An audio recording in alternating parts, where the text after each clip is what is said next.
Hello दोस्तों, बहुत बहुत आपको धन्यवाद। आप सबको सु शुभ संध्या। आज भारतीय इतिहास के फिर एक बार 40 प्रश्नों के एक महत्वपूर्ण सीरीज के साथ मैं आप सबके सामने हाजिर हूँ। और आप सभी लोग तो सबसे पहले चैनल को सब्सक्राइब कर लें। चैनल आप देख रहे हैं लेकिन आप सब्सक्राइब नहीं कर रहे हैं। लाइक भी करें, सब्सक्राइब भी करें और अपने दोस्तों में शेयर भी करें, ताकि जितने भी वीडियो मैं इतिहास से संबंधित यहाँ से डालूं, आपके पास उसका नोटिफिकेशन सबसे पहले मिले। तो आइए प्रारंभ करते हैं आज एक बार पुनः इतिहास का वह महत्वपूर्ण प्रश्न। और ये ऐसे प्रश्न हैं जो परीक्षाओं में पूछे जा चुके हैं। आइए प्रारंभ करते हैं। प्रश्न नंबर 1, हड़प्पा की सभ्यता की खोज सबसे पहले किसने की? तो हड़प्पा या सिंधु घाटी की सभ्यता या हड़प्पा सभ्यता, दोनों में से चाहे जो इसका नाम ले सकते हैं। इसकी खोज दयाराम साहनी ने 1921 में की थी। 1921 में दयाराम साहनी ने हड़प्पा या सिंधु घाटी की सभ्यता की खोज किया था। हड़प्पा सभ्यता को आप जानते हैं, हड़प्पा सभ्यता को सिंधु सभ्यता भी कहते हैं, क्योंकि ये सिंधु नदी घाटी के किनारे यह सभ्यता विकसित हुआ।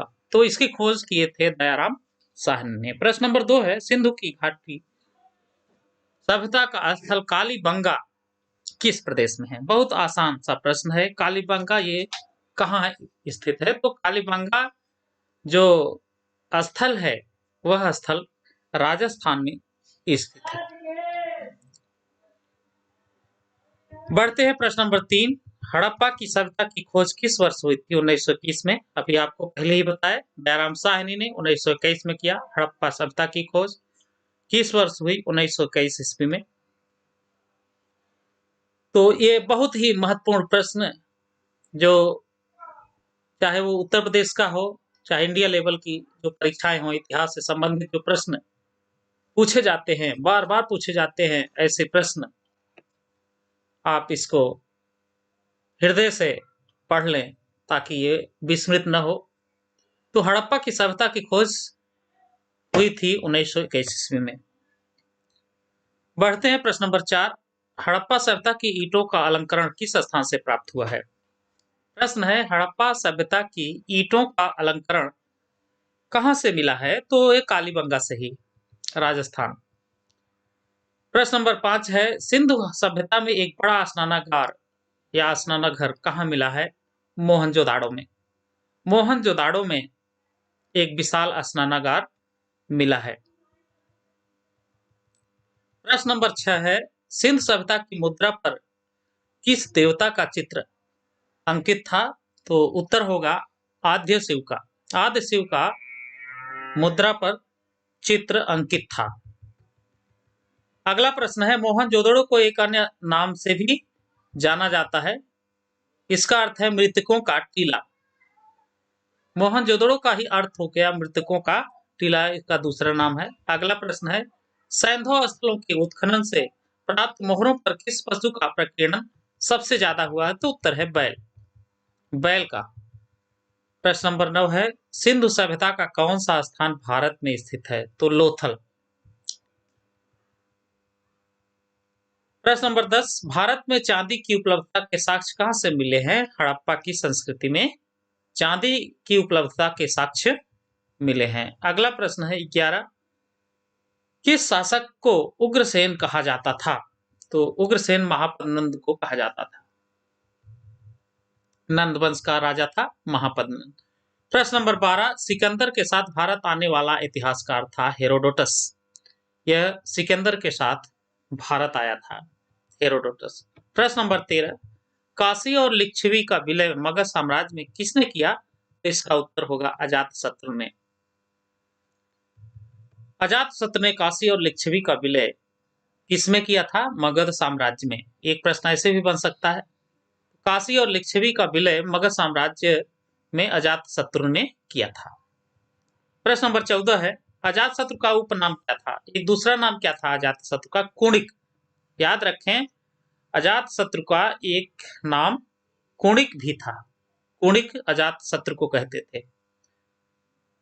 जुबान को आप चलाते रहें। अजातशत्रु का एक अन्य नाम कुणिक भी था। कुणिक अजातशत्रु का एक दूसरा नाम भी था। अगला प्रश्न है प्रश्न नंबर 15। अजातशत्रु किस धर्म का अनुयायी था? कौन धर्म मानता था? तो ये बौद्ध धर्म का अनुयायी था। अजातशत्रु बुद्धिस्ट था, बौद्ध धर्म को मानने वाला था। प्रश्न नंबर 16 है, अजातशत्रु की हत्या किसने की? तो उदयन ने अजातशत्रु की हत्या किया था। प्रश्न नंबर 17, अजातशत्रु गद्दी पर कब बैठा? 429 ईसा पूर्व में। अजातशत्रु गद्दी पर बैठा 429 ईसा पूर्व में।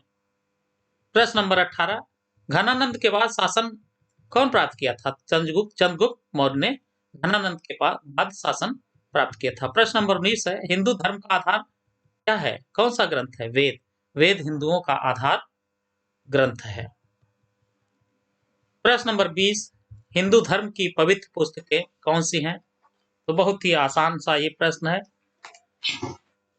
रामायण एक है, दूसरा महाभारत और तीसरा है वेद।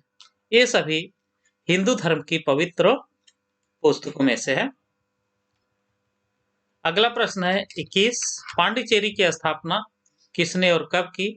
1674 ईस्वी में फ्रांसिस मार्टिन ने पांडिचेरी की स्थापना किया था, 1674 में। प्रश्न नंबर 22, अंग्रेजों ने पांडिचेरी को फ्रांसीसियों से कब छीना? 1761 ईस्वी में अंग्रेजों ने पांडिचेरी को फ्रांसीसियों से छीन लिया था। प्रश्न नंबर 23 है, भारत का फ्रांसीसी गवर्नर जनरल कौन था? तो डुप्टे भारत का फ्रांसीसी गवर्नर जनरल था। सभी लोग चैनल को तो देख रहे हैं, लेकिन सब्सक्राइब और लाइक करते जाइए बच्चों, ताकि जितने भी वीडियो इतिहास से संबंधित एक से एक प्रमुख वीडियो आपके पास जाए और आप जो भी परीक्षा की तैयारी कर रहे हो, चाहे वो एसएससी हो, यूपीएससी हो या कोई भी परीक्षा की तैयारी कर रहे हैं, यूपी का टीजीटी हो, पीजीटी हो, इतिहास से संबंधित किसी भी परीक्षा की आप तैयारी कर रहे हो, इतिहास का वह महत्वपूर्ण प्रश्न मैं आप सबके सामने वीडियो में भेजता रहूंगा। और यह जितने भी वीडियो यहाँ से भेजे जा रहे हैं सभी फ्री ऑफ कॉस्ट हैं और बहुत ही महत्वपूर्ण प्रश्न है। आगे बढ़ते हैं। प्रश्न नंबर 24 है, किस संधि के बाद कर्नाटक का दूसरा युद्ध विराम हुआ? तो किस संधि के बाद? वह संधि थी पांडिचेरी की संधि। पांडिचेरी की संधि के बाद कर्नाटक का दूसरा युद्ध समाप्त हुआ था। अगला प्रश्न है प्रश्न नंबर 25, निकोबार द्वीप समूह पर से अपने अधिकार किसने अंग्रेजों को बेच दिए थे? तो डेनिश कंपनी ने 1868 ईस्वी में बेचा था। प्रश्न नंबर 26 है, पुर्तगालियों ने अपने पहले दुर्ग लली की स्थापना कोचीन में कब की थी? तो 1503 ईस्वी में अपने पहले दुर्ग लली की स्थापना कोचीन में किया था पुर्तगालियों ने। कौन किया था? पुर्तगालियों ने। कब किया था? 1503 में। कहाँ किया था? कोचीन में। एक ही प्रश्न में देखिए दोस्तों, कई प्रश्न बन रहे हैं। पुर्तगालियों ने अपने पहले दुर्ग लली की स्थापना कहाँ किया था? कोचीन में किया था। कब किया था? 1503 में किया था। किसने किया था? पुर्तगालियों ने किया था। तो उस दुर्ग कौन था? लली दुर्ग था।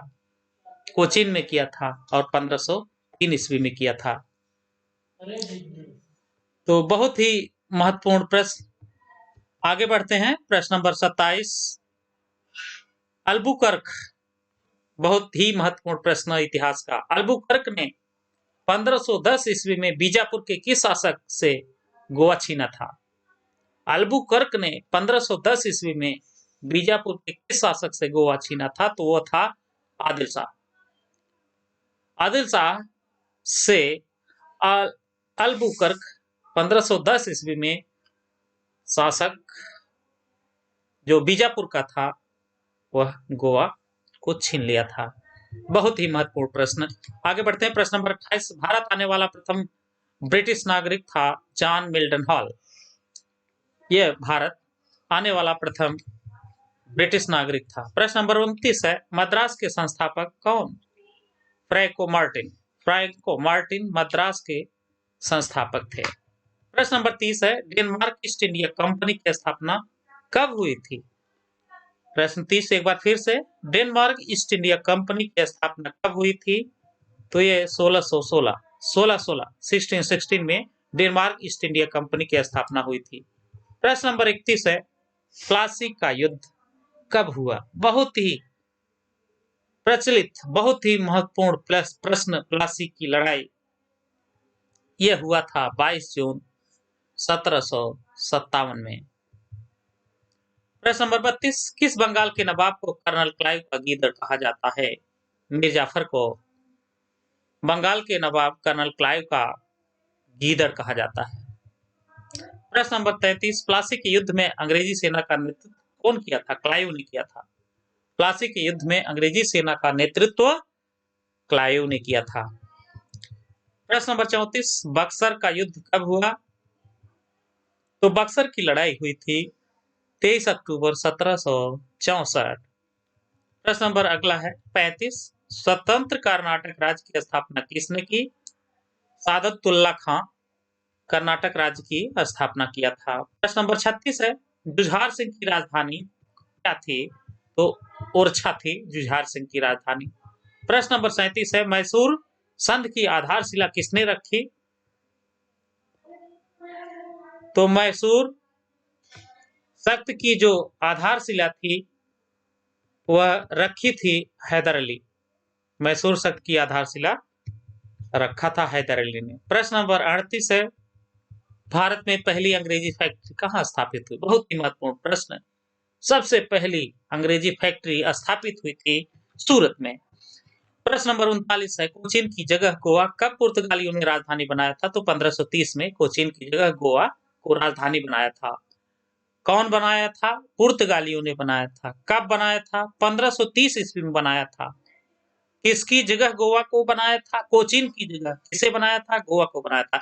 एक ही प्रश्न संबंधित कई प्रश्न आप देख सकते हैं। तो कोचीन की जगह गोवा को पुर्तगालियों ने राजधानी बनाया था 1530 ईस्वी में। प्रश्न नंबर 40 है, भारत का पुर्तगाली गवर्नर गवर्नर कौन था? अल्मेडा। भारत का पुर्तगाली गवर्नर अल्मेडा। अल्मेडा भारत का पुर्तगाली गवर्नर था। तो उम्मीद है कि यह वीडियो आपको बहुत अच्छा लगा होगा। आप चैनल को सब्सक्राइब करेंगे, आशा है, विश्वास है। चैनल को अपने दोस्तों में शेयर करेंगे, लाइक भी करेंगे और हमारे चैनल को आप अवश्य ही सब्सक्राइब करें। भारतीय इतिहास से संबंधित प्राचीन, मध्य और आधुनिक भारत के इतिहास के विषय से संबंधित अगर आप परीक्षा की तैयारी कर रहे हो तो बहुत ही अच्छा चैनल, आप इस चैनल को सब्सक्राइब करें और इसको शेयर भी करें, लाइक भी करें।